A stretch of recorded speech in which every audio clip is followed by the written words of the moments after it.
This weekend sees Steven Gerrard's Rangers take on Celtic in the Old Firm, with Rangers leading the race for the title with a huge 16-point gap after 21 matches have been played.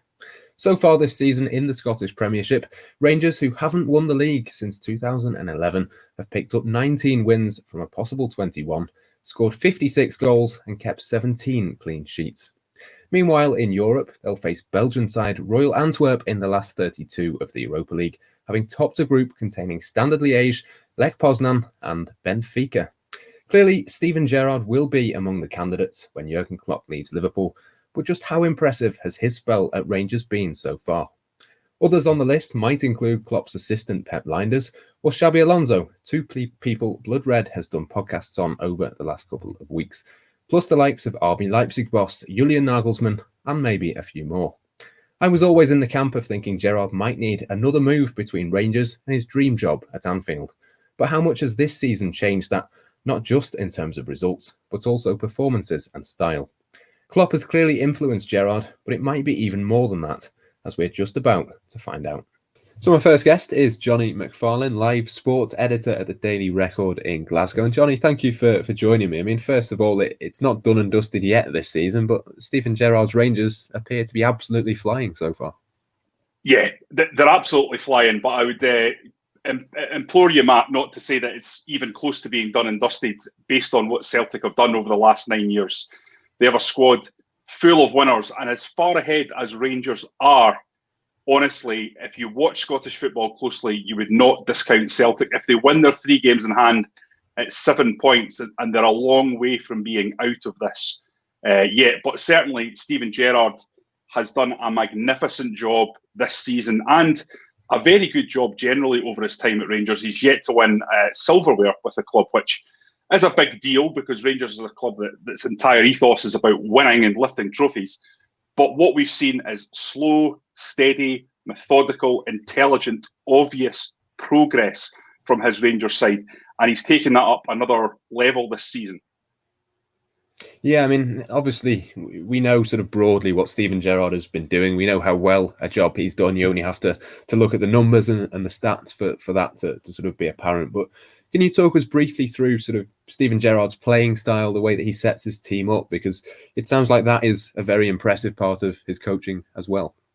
Yeah, they're terrific to watch. It's the best football that we've seen from Rangers probably since the era of Dick Advocaat in the early 2000s, when Rangers were spending as much money as any club in Europe. So it's really been terrific to watch. It's a sophisticated style of play, and actually, very similar to Liverpool, in that Rangers have 2 fullbacks that bomb on. They have a license to bomb on, and they are the creative fulcrum of the side. All the assists and quite a few of the goals, if you look at James Tavernier this season, come from those wide fullback areas. And the way the team is set up is so that the midfielders drop in to those positions. So if Rangers are hitting the counter, that's their defensive, sort of the way the defence combats the space that's left. And this has actually changed even more towards Liverpool this season with the signing of Kemar Roofe, who's kind of like a cut price version of Bobby Firmino. He drops into that space and behind and allows the 2 wide players to run on past him. So what we've seen is a sort of evolution towards a Jurgen Klopp style model. It's very aggressive, high press, and looking to win the ball back from the opposition in their own half. And there's an entire team that is responsible for the defensive record Rangers have. They've only conceded 5 goals in their 20 games so far in the Scottish Premiership. And the propensity is to go out and say, well, the defence has been fantastic. But actually, while the defence have been good, it's the whole team. It's the way they operate. It's the way they are drilled to win the ball back. It means that the defence is often under very, very little pressure. And Alan McGregor, Rangers' excellent goalkeeper, he's been good this season, but he hasn't had save after save after save to create this incredible defensive record. I think it's 16 clean sheets out of the 20 games in the Scottish Premiership, which is, heading towards record territory. So listen, the style of play is very similar to Liverpool, and it's very exciting to watch, just as it is for you guys down there. We spoke about Xabi Alonso a week or so ago for a different podcast, and sort of the way that he obviously isn't at the same level. He's at the third tier of Spanish football at the moment, but he sort of has a plan. But a big strength of his is that he can change that plan mid-game. He's very sort of tactically flexible. Would you say that there's a similarity there with Gerrard, or is it very much a case of we have one way of playing, and that's what we stick to? There is tactical changes or changes in the shape, but I think Gerrard has been marked by the way he came into Rangers with an idea, a game model, and that hasn't changed. And that's been one of the big things about their progression, is the players all know exactly what to do, exactly where to stand, and exactly how to approach any challenge they're given. And it hasn't changed since those first couple of games when he arrived in the Europa League qualifying. It's just been obvious that Rangers have got a lot better at applying that model. Now, that's not to say, as I said at the start of this answer, that Rangers don't change at all. But there's very, very slight variations on the sort of 4-2-3-1 or the 4-3-3, how they go about each game. But the idea, the core idea, it doesn't really change. I mean, what he's done this season in terms of the transfer market, he's gone out and he's bought players that give him a variety. So the aforementioned Roof gives you that deep line forward, that sort of hybrid 9/10. You've got Cedric Itten, who's more of a target man. Jermaine Defoe's a poacher. And Alfredo Morelos is kind of a combination all-round number 9 who likes to primarily stretch defences by running behind, but he's also very good at hold-up play. So you've got a wide variety of players and he can change it up, but it's always within that core idea. Yeah, absolutely. I mean, obviously, Steven Gerrard has got one eye, or possibly more than one eye, on the Liverpool job at some point down the line. Given that there are those similarities to Jurgen Klopp, do you think it is realistic now that Steven Gerrard could go Rangers to Liverpool without there being a step between those two clubs? Yes, I do, actually. I think it's actually a very, very smart move by Gerrard from a career point of view to go to Rangers, because there's very few places that will give him the grounding for the intensity that you will find on Merseyside. But Glasgow is one of those places. And in many ways, Liverpool and Glasgow are kind of twin cities when you look back at their cultural heritage. And the attitude of the people is quite similar. They love their football to the point of it being an obsession. And Gerrard has been put under serious pressure at Rangers in a way that he just wouldn't have been if he'd gone to manage a Derby County or a Bristol City in the Championship, where he might have done a good job, but there wouldn't have been that level of intensity where you have to win every game. And that's what he'll get if he becomes Liverpool manager. A draw is not a good result if you're a Liverpool manager at the moment, as Jurgen Klopp will testify from his result against West Bromwich Albion there. So that level of scrutiny that he's under will really stand him in good stead. Can he just go straight into Liverpool? Listen, there's no doubt about it. The gap between Scottish football and English football is probably never been bigger. The amount of money that there is in the Premier League is quite astonishing now. And what that means is that the level of player you're dealing with is the true elite. I mean, the Premier League is arguably the best league in the world. I think almost certainly the best league in the world.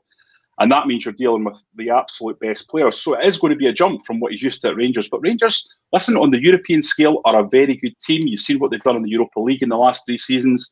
They've qualified under Gerrard every time for the group stage. They've got out of the group stage twice in a row. I think they'll go even better this year. I think they could get to the quarterfinals or semi-finals with a good draw. They are a very, very good European team. As I've described, the way they play, the counter-attack, the high press, the pace they have up front means they're a danger to almost anyone.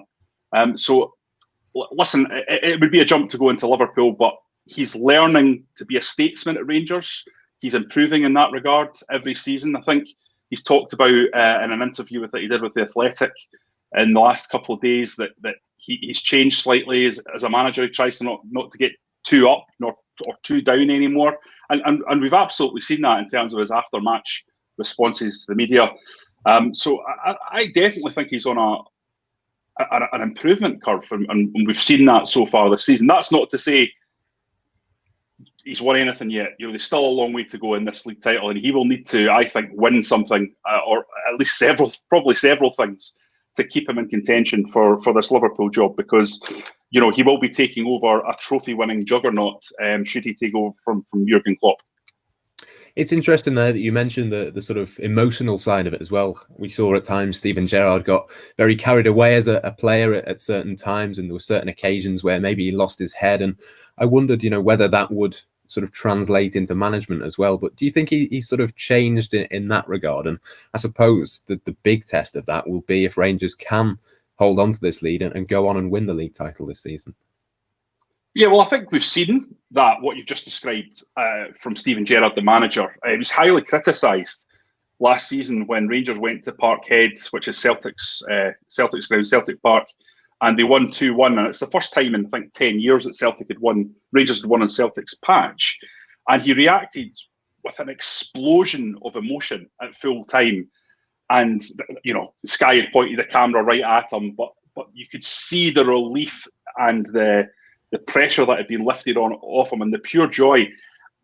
And actually, I think that became a bit of a stick for people to beat him with, to say, ultimately Rangers ended that season. I know it was coronavirus interrupted, but they were 13 points behind when the season was ceased. And that big gap came after Gerrard had shown that emotion. So people were saying, this is a sign of a manager that perhaps needs to learn about controlling his emotions and keeping his eye on the prize, which is winning the title. And he hadn't won anything at Celtic Park that day, but his celebrations were akin to someone who'd really pulled off something very special. And I think we've seen that this year is much more muted. They beat Celtic 1-0 in the first game, 2-0, sorry, in the first game of the season at Celtic Park. Gerrard was absolutely cool as a cucumber after the game. So I think it's fairly obvious that he is learning on the job. And I think that if I was a Liverpool fan, would be something that I would be taking note of if I was thinking about him becoming the next manager of Liverpool at some stage, because he's definitely shown that he has the ability to reflect on what he's achieved, what he's done, and also better himself through that process. He's been, I think, at Rangers now for 2.5 seasons.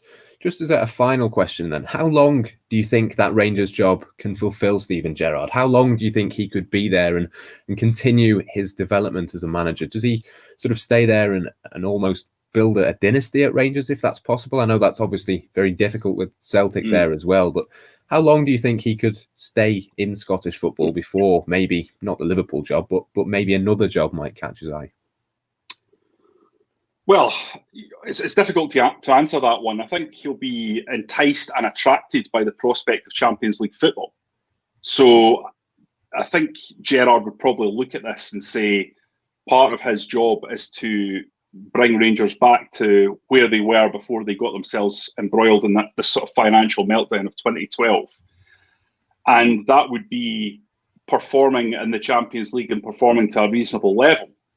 Now, whether or not that there's the opportunity for him to do that, because he might be offered a job down in the Premier League, obviously we don't know, and we don't know what would attract Steven Gerrard.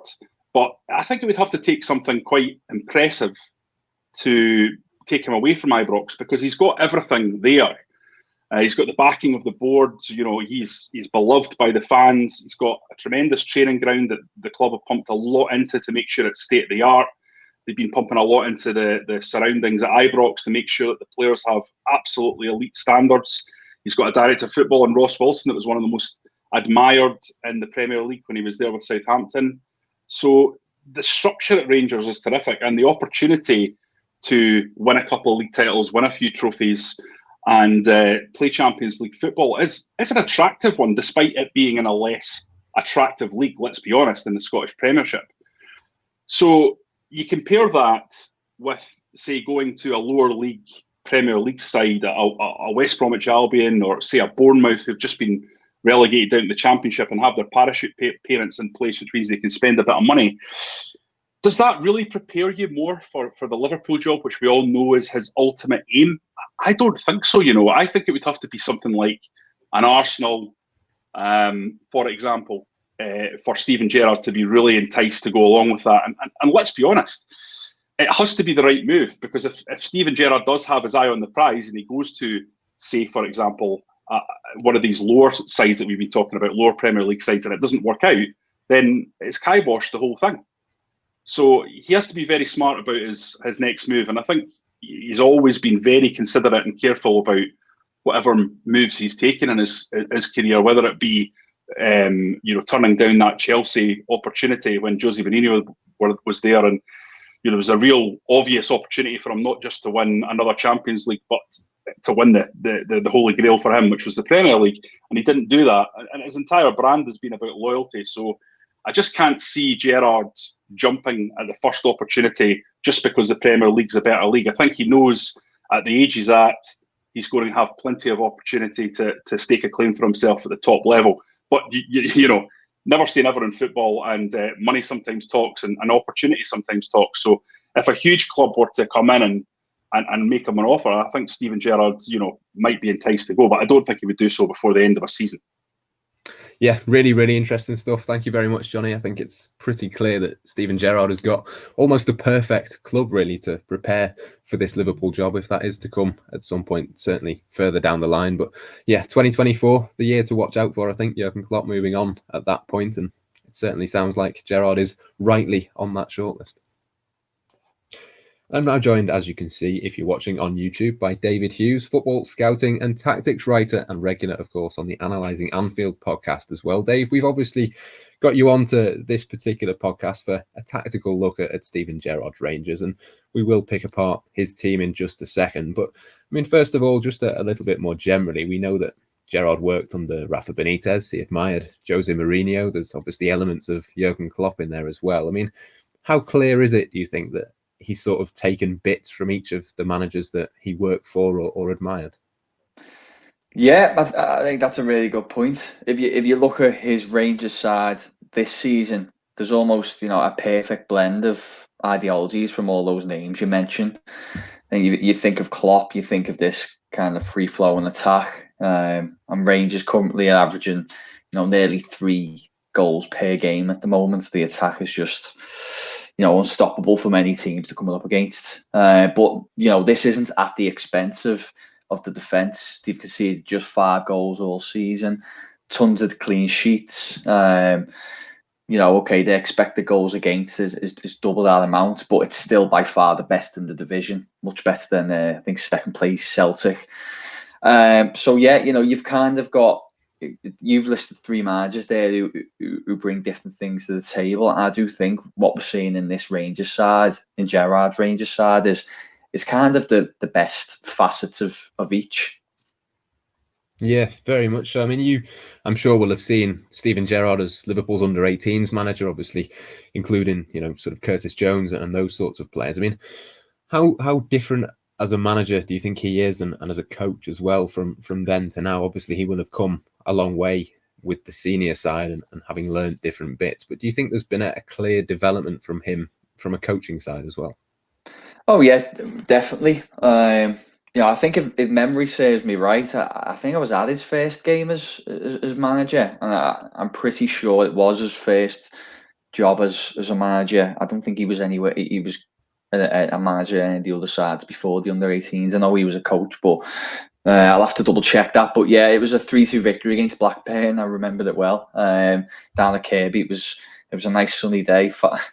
Not like it is at the moment, anyway, Matt. But as an under-18s boss, there's particularly at Liverpool, because I think it's Liverpool a club who fully aligned from the first team right down the under-23s and 18s. I think there's a focus on development just as much as results, perhaps even more so. So there's a constant changing player roster as players move up, to 23s, and you're bringing in under 16s. So I think it's really hard to necessarily put your own footprint, your manager footprint on teams at that age, because the philosophy and formations are kind of what filters down from above. Obviously, we've seen him now go to Rangers. He's the main man. His philosophy is what he wants it to be. He's in control, and I think you're seeing that now. You're kind of seeing the manager he is and the team he wants and how he wants that team to play. So I think that's a big difference, because now we're sitting during his time there, which I'm sure he's learned a lot over the last few years. He's kind of developed and fine-tuned this this philosophy he has. And I think in those early days at Liverpool, it would have very much been in line with what Klopp was doing with the first team, just to make sure that the players progressing through the age groups are getting the necessary kind of education they need to give them the best platform to, make that step up. And it's worked, of course, if you think of the likes of, you touched on him there, Matt, a really good example, Curtis Jones. He's almost seamlessly gone through, hasn't he, to the first team over the last 12 months. And I think a lot of that's down to the good work that the likes of Gerrard's done in his early career. So yeah, to answer your original question, I think you're just seeing a real manager now who's kind of executing his own ideologies on his team. Yeah, it seems like he's sort of got a real rounded plan, and I suppose that if you go through the team, we might as well start with the goalkeeper and the fullbacks and centre backs and that sort of defensive unit. There seems to be a real sort of style of play that he's implemented there, which, I mean, if he was to take over from Jurgen Klopp, for example, Alisson Becker would still be Liverpool's goalkeeper. You'd imagine that will be a very similar way of playing out from the back. And there's obviously a huge sort of role for the fullbacks as well. We know that Trent Alexander-Arnold is Liverpool's right back. For Rangers, it's James Tavernier, 32 appearances this season, and he's averaging a goal or assist in every single one of those matches. So there are sort of parallels to be drawn in terms of the style of play and the emphasis of where that creativity comes from. Yeah, and I think that's what makes Gerrard a really appealing proposition from a Liverpool point of view. Beyond the obvious stuff, being a club hero, a manager on the up, an English manager. Beyond all that, I think the similarities between this Liverpool team and that Rangers side is what makes it very attractive, because when that day does come, that Klopp does move on, you want to minimise that transition period as much as possible, so Liverpool can kind of continue to pursue Premier League titles, Champions Leagues and stuff almost immediately under the new coach. You don't want to have this kind of change of philosophies, playing styles, getting the right players in to fit this new style, because that'll inevitably lead to transition seasons, and Liverpool could quite quickly kind of fall off from being, the top side in England to somewhere, top six. After the work they've done to get where they are, they don't want that. But yeah, you touched on the goalkeeper there. McGregor's in goal at the moment for Rangers, and I must say he's adapted really well to Gerrard's game, because he's 38 now. He's been in the game a long time. I sometimes look at Adrian at Liverpool and think he struggles sometimes playing out the way Liverpool like to play, because when he started his career, there would have been less focus on using your feet as a goalkeeper. I think it's been the same for McGregor, but he's adapted really well. He averages around 20 passes per 90 for this Rangers side, and that's pretty much identical to what Addison does as well. So that's interesting. You've touched on the fullbacks again. Yeah, both of them. You've got Tavernier, and then I think it's Barisic on the left, sometimes Bassi as well. But yeah, each side there's overlapping, underlapping runs, in attacking moves, push very high up the pitch. I think it's quite telling, Matt, that in terms of the highest accumulated expected assist numbers in the Rangers team at the moment, it's Tavernier and it is Barisic. So, the two fullbacks on the left and right both have the highest accumulated expected assist numbers, which I haven't got the numbers to hand, but at Liverpool, it's almost going to be the exact same with Trent and Robertson. So that really does capture how both how the wing back areas are huge. Kind of the creative hub for this Rangers team, which is very similar to what it is with Liverpool. And with that in mind, then, what does Steven Gerrard's midfield at Rangers look like? Is it, again, similar to Liverpool almost, if you have, say, a Henderson and a Wijnaldum in there, where to call them functional maybe is a little bit disrespectful to the role that they do, but it's more a case of giving the ball to the fullbacks. Is that what we're seeing with Rangers at the moment as well? Yeah, I mean, Gerrard, like Klopp, he does flick between 4-3-3 or 4-2-3-1, depending on opposition, and that can impact it. But if they're playing within the 4-3-3, you do see the midfield's biggest aim as being quite balanced. Self-sacrificing is the term I use a lot with this current Liverpool midfield, because the likes of Wijnaldum, for example, can be that attacking force. We see him do it for the Dutch side a lot, but he sacrifices that for the good of the team. And I think there's definitely examples of this, with the likes of Arfield, Davis, Kamara for Rangers. That it's about offering protection, especially when these wing backs are pushing on. It's about keeping that balance in the team, and that's really important. And the midfield plays a key part in that. And just thinking about the forward line as well, you mentioned Kemar Roofe there. He's one that I've sort of picked out as almost playing a kind of Roberto Firmino role, in that he's obviously one of those options. You've got others in there as well. Jermaine Defoe is a little bit more of a poacher and a different type of option. But, even in that front line, there is a kind of Firmino type player for Steven Gerrard to use on occasion. It sort of seems like he's taken every single element of Jurgen Klopp's team and kind of applied them as best he can to his own.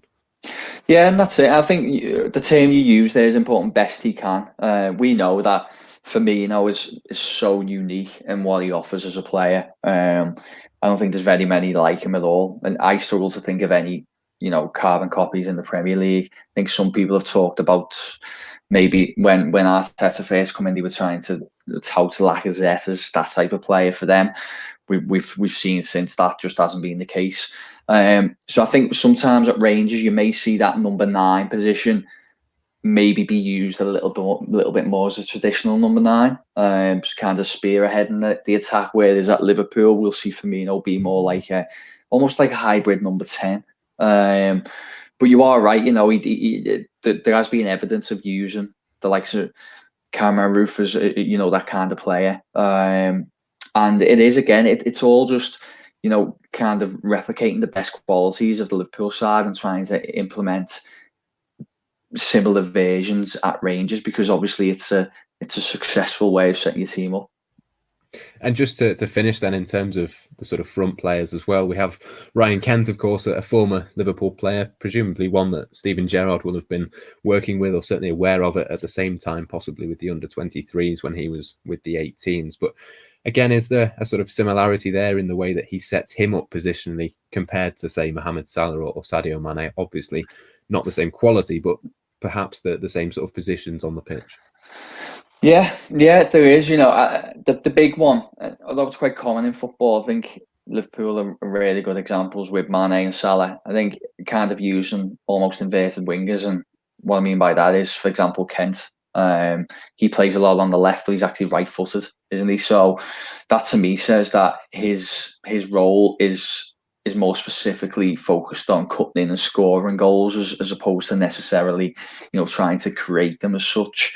It's the same on the other side, and it's the same at Liverpool. We know, why does Salah play on the right? Because he's left-footed. Mane, right-footed, plays on the left. It's all about that goal threat and cutting in. And Kent obviously isn't at the quality of Mane and Salah, which is why it hasn't quite worked out for him. But in Scotland with Rangers, he does kind of present that profile, I guess. As I said, it's just, again, kind of replicating these Liverpool profiles, but at Rangers, and he does a good job of it. And with that in mind, then, do you think he's at the perfect place in Rangers for that next step to be Liverpool? Or do you think potentially still there's another move before Liverpool? I suppose maybe a Southampton or someone like that, potentially, maybe even someone abroad. Yeah, this is a really good question. That's a difficult one to answer because, you kind of look at the education he's getting at the moment. We assume he's going to win things. He's probably more than likely going to win the title this season. I think that's big, to win things. If you look at what Brendan Rodgers done, I thought it worked quite well for him in that he's gone to Scotland to basically become a serial winner. Okay, it was fairly unopposed, but still getting that under your belt, learning how to win trophies, I think is important. He's going to do this at Rangers, Gerrard, which will be important for his education. I do think there's definitely a case that he should go and maybe do it somewhere else in England before making that move to Liverpool. But one thing I will say, Matt, which is really interesting on the kind of Gerrard specific case as opposed to other similar managers, is Gerrard seems to be doing really well on the European scene. In the Europa League, his teams seem to be coming up against good sides regularly and getting results.